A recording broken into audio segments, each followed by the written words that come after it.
Welcome to our prominent realtors and investors from across the country. Today is Thursday, December 2nd, 2021, and this is Mastermind podcast number 355.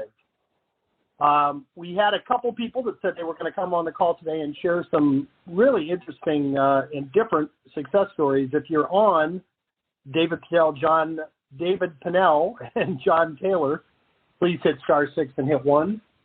Anybody else that would like to actively participate, you may do the same. And we do not have anyone in the queue yet, so I'm assuming people are still signing on. Tim, anything you want to share before we get started? I will welcome, we probably have a bunch of maybe first-time folks that'll be on the call because we, as surely everyone on here knows, we kind of peppered you a little bit over Green Friday and Cyber Monday with some really interesting opportunities, and we had a lot of people take advantage of it. We grew our family by a good bit.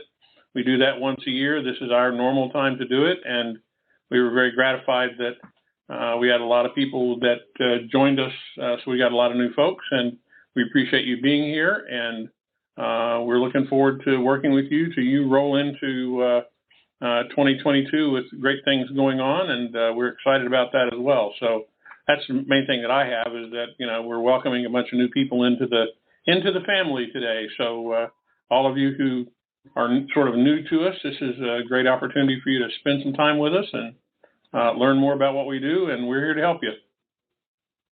That would be our loving but somewhat dysfunctional family. Would that be accurate? Well, I was not going to be that personal about it. You were the one who said that they could participate openly, and I was wondering how they would participate in stealth mode, but that's okay. All right. I feel like this has almost become a cliche that we mention every holiday going into holiday season, but all of us on this call have some coaching background, the owners of the company, certainly all of our coaches. And one thing that we always feel compelled to mention going into the holidays, one of my original mentors told me way before many of you were born that try to figure out what everybody else is doing and do the opposite. So we're just starting to move into, and we actually are well into the time when most of your competition is going to be taking time off. And we're not saying don't enjoy time with your families. Absolutely do, enjoy the fruits of your labor. But what a great time to really dedicate yourself to a new niche and really devote yourself to getting on the phone and talking to people. People are typically home more. They're hopefully more relaxed, unless they're doing all the cooking like my wife, but that only lasts for a day or two. And they're probably more prone to answer the phone too and getting a meaningful conversation with you. So, from now to the first of the year, set your goals, look at your numbers. We've got an awesome ROI calculator on our website where you can go plug in your goals, and it'll kind of tell you what you need to do, at least in the probate niche, to help achieve them. And just dedicate this holiday season to getting a real jump start on 2022. That would be my challenge to each and every one of you. And Bruce, I know you're on the road and you have a little background noise. Anything you want to share? I got it cleared up. Hopefully you guys can hear me okay. So to the ROI calculator, that's something that I use a lot when I'm running through coaching and different trainings, and I think Chuck's using that as well. I encourage everyone to find that ROI calculator and plug in your numbers. It really makes a world of difference when you know what your niche, your probate niche, is going to produce for your business. It gives you motivation. It gives you some insight. It really helps keep folks driven and doing the right things on a day-to-day basis to make this niche work for yourself and for your business and family. So I'm going to just encourage everyone to use that. If you can't find it, let us know. We'll help you find that. Yeah, just some anecdotal add on there. About 3 years ago, we asked our subscribers to go in and fill that out and send it to us. And, we know these are the people that are kind of with it, but the average ROI was well over 1,500% ROI. That's really what's so amazing about this niche is you don't need to do a heck of a lot of deals. If you do one a month, you're going to have an incredible ROI. And over time, you certainly have the potential to do a lot more than that. Speaking of that, David Pinnell and John Taylor, you both confirmed you'd be here. If you are, hit star 6 and hit 1. They both had some awesome wins they wanted to share, and I'd rather have them do it than paraphrase them. I don't see them yet. In the meantime, Chuck, anything you'd like to add? I think one of the most important things is, as I do a lot of the orientations and the strategy calls with subscribers, and not waiting to make calls, right, until get some of the extra training and those types of things, listening to these calls and getting the information, but picking up the phone and reaching out to the personal representatives to have those conversations and learn by doing is going to be very, very important, and not waiting, because your competition for sure is not. So that's something very important. As I've had conversations over the past couple of weeks, pick up the phone, call people, have a person-to-person conversation, and see where you can help. Yeah, no, well said. And this is not, I've said many times in all of my years of coaching, the biggest single mistake, if I had to pick one, that most people make is they want to know everything before they do anything. And I've always been much more of a ready, fire, aim, or even just aim, ready, fire. You're going to learn as you go, and this isn't brain surgery. Nobody's going to die if you say the wrong thing or make a mistake. And there's no substitute for experience. Get on the phone, make your calls, get some experience, and that is 100% the best way to learn. Could not agree more.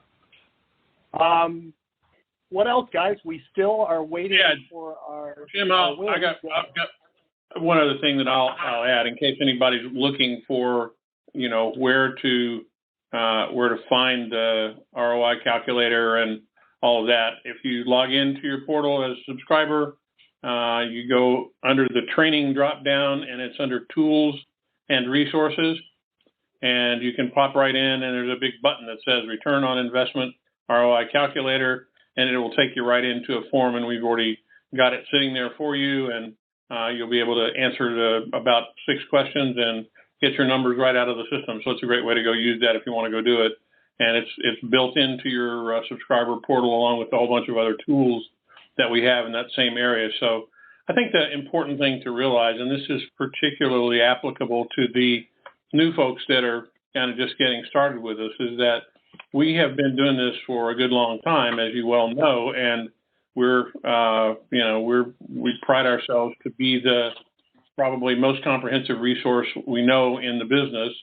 And we take great pains in doing that. And over this period of time, we've done, as Jim said when we started, this is, our 300 and something version of this call. And we've got literally hundreds of hours of canned time that are there that, you can find. We also index all of that so that you can look online. And if you've got a particular topic that you're looking for, you can generally find that we've talked about it 6 or 7 times. And we have a lot of people who've been with us for since 2015. I mean, that's when we started. And we've retained a lot of customers during that period of time. And we work with the same people because they enjoy the success that they've had. And we enjoy, obviously, the fact that we retain them. It's what we're in business for. But I think more importantly, you got to realize that we are not just a lead company. If that's all we did, in our opinion, we would not be worthy of your patronage, and we would not be worthy of your money. And we've taken it upon ourselves to consistently reinvest in getting better at everything that we do, putting more people in place to support your needs, to make sure that everything works properly, to give you the deepest set of resources that we can find, to make sure that our data is the most accurate data that we can get, and that we continue to improve our craft every month. So we kind of take stock of our own work at the end of the year every year, and we know a lot of the progress that we made this year. And I think the most important part about everything is that everything that we've done to grow. Some of it comes from us, but a lot of it comes from you guys. You've said, hey, what if you did this? What if you could do this? And if it made sense and it looked like it would be something that would be good for everybody, we just do it. And we've kind of adopted that model all the way around, and we think that's important. So I think that's the main thing I'd like to say is be aware that you're not just buying leads, you're buying a system, you're buying all of us, and you're buying a whole bunch of people who are dedicated to your success. There are a lot of companies in the world that sell leads. There's no one that does what we do, and we're really proud of that. The other thing I'd say is if you're new to the call and you just got started or you've got any kind of questions at all, do *6 and 1 and let's hear from you, because it doesn't do us any good. We can talk to ourselves all day long, and we want to hear from you. And there you go. I think you got somebody in the queue now. Jimmy, go get them, buddy. We do. See, we talk long enough, we get people in the queue, and now 10 will jump in and we'll go overtime. We do have to wrap it up right on time today, so I know we all are heading in different directions at 2. So first up in the call, and please let there be more, hit *6 and hit 1. But first up is phone number ending in 7813. You're up first. Hi. Good morning. I'm on the in LA, so I'm a little time different than you guys. I've had a challenge, and maybe I'm the only one, or maybe it's an LA thing. Thank God I'm not dialing for dollars, or I'd be starving. I can't get people on the phone. I've come in on Saturdays. I've played around with different times in the morning, hoping that I catch them, at 8 o'clock, because traffic's so difficult here in the car. People they don't pick up the phone. I think if they don't recognize the number, they're not picking up. And then many in the beginning, their phones are just, the voice boxes are full. And that happens a lot too the first 3 weeks. But I'm not so sure even if the phone mail boxes, if they weren't full, they're not going to pick up their phone. What's the solution? So, go ahead. What I want to know is when you kind of, I'm not accusing you of making a blanket statement, but I want to dig in and find out if that's kind of a blanket statement, if that means that 95% aren't answering, or 90%, or 100%. Are you getting absolutely no answers, or is it just like 90%? More like 95. Okay. I made 40 calls yesterday and didn't speak to anyone. I guess the last 3 days, I've not spoken to anyone. Before Thanksgiving, I spoke to 4 people. Yep. Okay. But I know that I wouldn't pick up the phone. I only pick up my phone because I'm in the business and I can't afford, not to pick it up. But I wouldn't pick up the phone if I didn't recognize the number. Well, so I'm going to point to myself as a classic example of the people that you're calling. I don't frequently answer unknown numbers either. Sometimes I do. I answered one this morning. I probably answered one 3 or 4 days ago, and then maybe a week before that. So occasionally I do, and it depends on what I'm doing. And I think that a lot of our prospects are like that as well.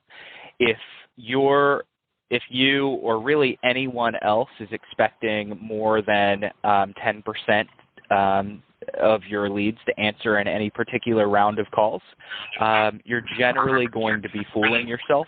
So it's certainly a solid 90% for most people of leads don't answer the phone. And that's why we encourage everyone to have a series of voicemails that they can leave. And by series, we kind of start generically, just without giving a lot of details as to what you're calling about, and then we move into more specific voicemails that we leave as we go further into the process. So it's no secret that a lot of people aren't answering the phone. It's not just an LA thing. Based on what you're saying, LA might be a little bit worse than some other cities, but it's not incredibly worse. And we have people that are still converting 1.5%, 2.5%, 3.5% of their leads, even though they're in a market that might only get a 7 or 8% answer rate on any round of calls. So I'm going to encourage you to just keep calling. Have, if you're using a dialer, you can pre-record a voicemail and make it to where you could just drop it and you can get through those 40 calls in an hour and move on with your day and then do it again the next day. And eventually, over time, you're definitely going to catch these people. It might take 5 or 6 calls to get them to answer the phone. But if you're leaving a voicemail each time, and if you're doing letters, you'll eventually connect with a much larger portion than you're experiencing right now. But it takes some fortitude. Right, and I want to add one other thing. I know this is a question. Let me just say one other thing real quick, and I don't want to talk over you, but I'll get this out as well. One of the things that you should take a whack at doing is call somebody, 2 or 3 people that you know, and make sure that the caller ID on your phone isn't causing you a problem. And what I mean by that is, in this day and age where people are moving their phone numbers around all the time and there's a lot of data spoofing that goes on and all of that, you need to make sure that you are outputting, first off, what you want to output so that whatever you wanted it to say, it says. If are you using it for your business? Does it show your name? Is it showing a phone number? Do you know what your caller ID outputs?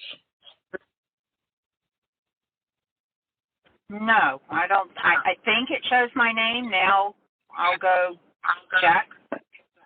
You need to check that and just make sure that what you're broadcasting out, because remember that we're in a mobile world now. So if somebody's doing it, they're going to look at it on their cell phone. And if the name pops up and it's a name that they don't recognize at all, that's one thing. If it's a number they don't recognize, again, it's another thing. But you may want to take a look at making some changes. And we know, in fact, that we have found, because we constantly test our own, we eat our own dog food pretty well here. So we test our theories out pretty well. And we know that when we made some changes in what was going out on our caller ID, our call connect rates went up, and so it did make some differences in our market. So certainly from a technical standpoint, take a look at that and be sure that what's going out is what you want to go out. A lot of times you'll find that it isn't doing that, or it's actually going out as not you, somebody else who previously had the number and the provider didn't clear it up enough. And you just need to take a look at that. Call 2 or 3 people and say, hey, tell me what showed up on your caller ID when I called you. Okay. Do it and with I know someone that doesn't asked, have you stored. Right. Go ahead. Yeah, obviously. And I know I've asked the same question before, but I asked it early on. And now that I'm a whopping pro at 4 weeks and actively doing this, that's why I asked the same question again. So I do know I'm repeating myself. But, okay, thank you. That's good information. And I think I'm going to start leaving some voicemail messages consistently. And did you have another question as well? No, I'm good. No? Okay. I was just going to add one thing that we found out. If you're making a significant number of calls, even if it's a legitimate part of your business and you're contacting people and maybe you're not even cold calling, the threshold today for getting identified as spam is pretty low. You know, I think it was a few months ago, one of our salespeople had their phone number had got labeled as spam, and I mean they were just returning lead calls. You know, they were not even doing outgoing prospecting. So it's I would say that's good advice for everybody in the call. Call yourself, you know, or call somebody you know, and just check your number periodically. Make sure it looks good when it's going out, and try to make it look like something that you might be somewhat inclined to, you know, to answer if you got that call. So even if it's just digits, you know, just want to make sure that what it's not putting out is, you know, XYZ real estate company, if that's not what you want. You know, and a lot of us, if it's your business number, over time, it may have been categorized as that, and I urge you to check it out. And then if you find out that it's not doing what it needs to do, you know, then make sure that you call your provider and say, hey, we got to get this fixed. How do I do that? Because every provider is different. It's a data field at the phone company they can help you fix. Mm-hmm. Okay. And to Jim's point, I think is this Selena, by the way? I am so surprised you didn't already recognize the accent. Yes. Yeah, I thought it was. I wasn't 100% sure. So yes. one of the one of the things that we've noticed recently is a lot of my ISA's numbers were getting flagged as spam, and not because people were reporting it as spam, but because the cell phone providers were just flagging it. And when we dug in and did some research, I saw that if you are making more than 50 calls per day, your cell phone provider, and if that's consistent, if that happens day after day, your cell phone provider assumes that you're not necessarily spamming, that you're in a sales role, and they don't really like that. So if you're consistently making 50 plus calls a day, I'm going to encourage you to get a separate number. You could easily pick up a line 2 number for about $15 or $20 a month and do your prospecting calls through that. Just realize that once you start passing that 50 call per day threshold, the providers are going to start reporting you as spam. So be cautious on that if you're a prospector. That's good. And these are this is big time good data we're giving you and everybody else on the call right now, because that becomes a killer when you're doing it, because all of the spam programs that are out there will then immediately flag it as a spam risk. That's what it'll say. Nobody's ever going to take your call. And that's a big issue, that right there. So, those two issues together are extremely important. And I don't know if Bruce, I'll just over-explain a little bit. Bruce mentioned line 2. Line 2 is another application that you get that you can put on your cell phone. Basically, it simply gives you a second line on your phone. It's another app. You just launch the app. You can dial it just like you do your regular phone, whether you're using an Android or an Apple phone. Line 2 works on either one of them, and you get a second number. It's got its own voicemail, puts out its own caller ID, and you can even text back and forth on it as well. So it gives you a whole new set of numbers, and it's not the only one out there. There are probably at least a half a dozen companies that do the same thing that could give you multiple phone numbers if you wanted to have that. If you're in a market where, you're going to literally be making a lot of calls, take a look at doing that and see if you can hone it down a little bit. Okay. Yep. Okay. Good info. All right. Good. All right. Thank you. Awesome. We have another person in the queue. There's room for more. Hit *6 and hit 1. Next up is phone number ending in 0155. You're up next. Oh, hi. That would be me. I'm Sheila. Hi. I just wanted to, yesterday I made 229 phone calls, and I only contacted 21 people, so it's really not unusual to get a low contact rate. And some of them I've already spoken to, so they recognized it.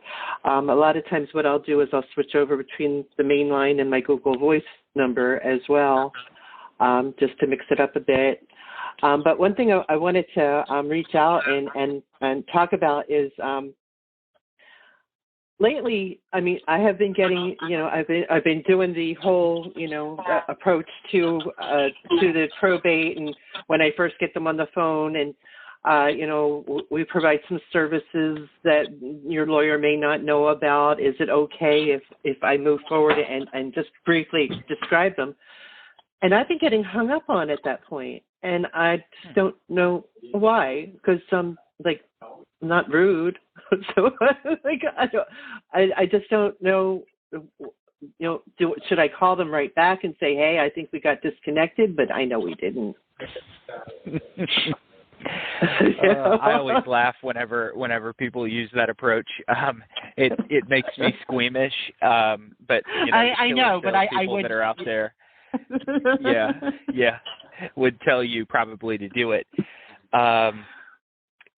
So I would, I would experiment with probably using a different pattern disruptor with some people.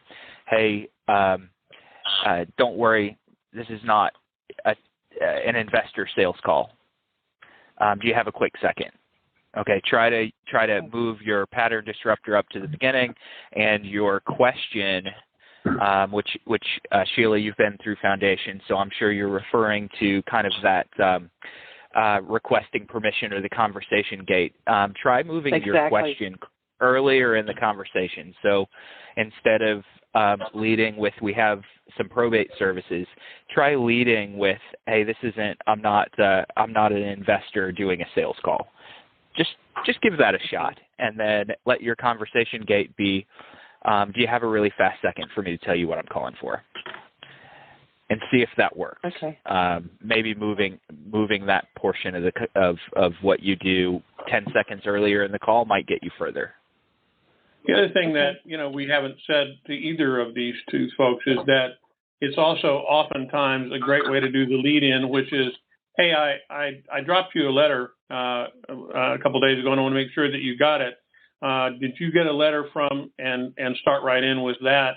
And now you've already, without any help from them, you've warmed the call up because you let them know you already sent them something, and whether they've seen it or not, whether it's still sitting on their pile of unopened mail or they threw it in the trash, you're letting them know that was you that did that, and you've established a link into another point of contact. And that right there helps you also build credibility. So make sure that if you're doing this properly, that's why we recommend you try to get the letters out as quickly as you can, and then make that phone call a follow-up to the letters that you've sent out. And every time you mail, make sure you make follow-up phone call. And, that's kind of the way we've taught this all the way through. And one of the things we're going to be doing in the coming year is giving you some variables in regard to the mailings that you're doing to ensure even higher open rates by doing lumpy mail. And we've got some cool postcard ideas we're going to be throwing out there that will help you save some money and help you get these scrubbed down so that you control your marketing costs. But we know that it's important to do that. That warm intro is very helpful. Right. Absolutely. And I'm also sending out some holiday greeting cards to people I have spoken with, so hopefully that'll soften them up a little bit. That's great. And it's just like anything else. Everybody that's in this industry, and I will, go back to Gary Keller when he kind of first got started. His whole deal was that he believed in a program called 33 Touch, and he was, that 33 touches are, what you need to make things work. Whether it's 3312 or whatever, it's darn sure not one. And you've got to realize that it's familiarity that separates you from your competition. A lot of people are going to make one phone call, and if they don't get through and they're not successful, or they're going to mail one letter, and if they don't get any calls back, they're giving up. They're moving on to the next. They're only interested in low-hanging fruit. Well, that's great for our people because we teach our people to be consistent, to be diligent, to look at this for the long game. And we can't tell you the number of times that we're on these calls and somebody says, I was losing heart, and I'd been doing this for 4 months, and I hadn't gotten anybody back and hadn't gotten anything done. And then all of a sudden, in the last 2 weeks, 2 people called me from the first mailing that I did 6 months ago, and people will keep that around, and it's oftentimes you have to consider what's going on in the lives of those people. A lot of times that the probate's been opened, they're not interested in doing anything quickly. They're having a problem with the loss itself, or there's another family member in the property, or they haven't made a choice about what they're doing with it, or lots of reasons. And then all of a sudden something happens. An illness comes, a person needs to get moved to assisted living. They need money for something that they weren't anticipating. And all of a sudden, now they got to go sell that house. And if you're the person that's been there, right time, right place, and, you talked to them the day before, and it was 4 months after you started with this, you're a winner. And that's really important. We talk about how well probate leads season. That's exactly why. Because it's the right place at the right time that makes this work. And I can't encourage you, too much to make sure that you continue to follow up, you continue to diligently mail and continue to prospect. It will pay dividends. It always does. Right. Yep. If I could echo that, Tim, in my previous coaching life, we used to always teach people that it's not always the person that calls the most often that gets the business. It's very often like you said, when the urgency comes up, it'll either be the last one that called or the next one that called. And so, and the more often you, and not even called, you know, it could be a letter in the mail, but the last contact or the next contact, when they finally make up their mind, hey, I'm ready to go, they don't often think like, who's called me the most? You know, she's called me 12 times, he's called me 10. It's, you know, you call them and say, boy, your timing is great. I was just thinking it's time to sell the house. So timing is everything. And obviously the more you contact them, the more likely you're going to be the one with the good timing. So good advice. Good stuff, guys. Anything else we can help you with today? Winning lottery numbers, but no. Y'all have a great day. Hey, and I'm just going to give you that. Now you said you don't want it. All right, never mind.